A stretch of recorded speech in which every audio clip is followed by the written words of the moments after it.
So last episode లో cyber crime గురించి introduction గా ఎక్స్ప్లెయిన్ చేస్తాము. Forms of cyber crime.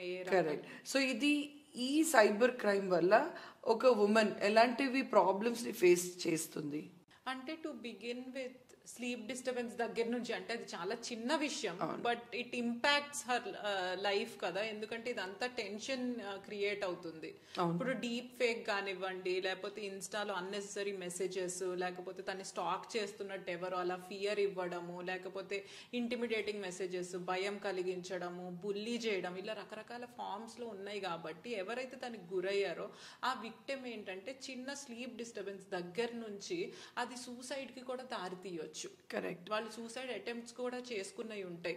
అంటే కొన్నిసార్లు ఏంటంటే social media will create this కి అక్కడ ఉన్నదే, ఇప్పుడు ఒక నలుగురు ఏదో కమెంట్ చేశారు అనుకోండి, అదే నేనేమో, దట్ ఈస్ మీ, నాకు వాల్యూ లేదు, లేకపోతే బాడీ షేమింగ్ చేయడం, ఓకే నేను అసహ్యంగా ఉన్నాను, నేను ఇలాంటివి చేయకూడదు అంటే చాలా హోప్స్తో they will create some content. కానీ ఇలాంటివి వచ్చినప్పుడు ఏంటంటే నేను ఇంకా ఇప్పుడు టీనేజ్లో వాళ్ళు ఎస్పెషల్లీ బాగా ఎఫెక్ట్ అవుతారు అనమాట. బాగా ఎఫెక్ట్ అయ్యి సూసైడ్ అటెంప్ట్ కూడా ఎవరికి చెప్పలేక, అంటే నన్ను ఎవరు ఇష్టపడట్లేదు, ఇలాంటివన్నీ వచ్చేసి అలా చేసుకునే పరిణామాలు కూడా ఉన్నాయి. అండ్ ఇది అవతల వాళ్ళకి తెలియకపోవచ్చు హూ స్టార్టెడ్ ఇట్. ఇంటెన్షనల్ గాను చేయవచ్చు,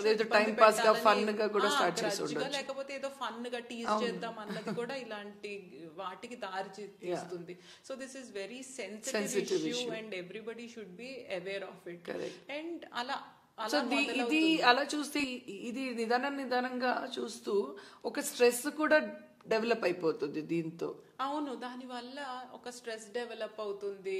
ఇలా నన్ను అంటున్నారు అని చెప్పి, లేకపోతే ఇప్పుడు ఆమెని ఇలా ఫేక్ చేసి ఆమె ఫేస్ స్వాపింగ్ ఎక్కడైనా చేసినా, వాయిస్ ఇది చేసినా, దానివల్ల తనకి పరువు నష్టం జరుగుతుంది కదా. తను చెప్పారనో, అది నాట్ ఓన్లీ ఒక హౌస్ వైఫ్ కాదు, అది మనం ఇంకా we are not going to sexual గా ఆమెని పోర్ట్రే చేయడం, అది వదిలేసి ఇలాంటి చిన్నవి కూడా చాలా ఇబ్బంది పెడతాయి అన్నమాట.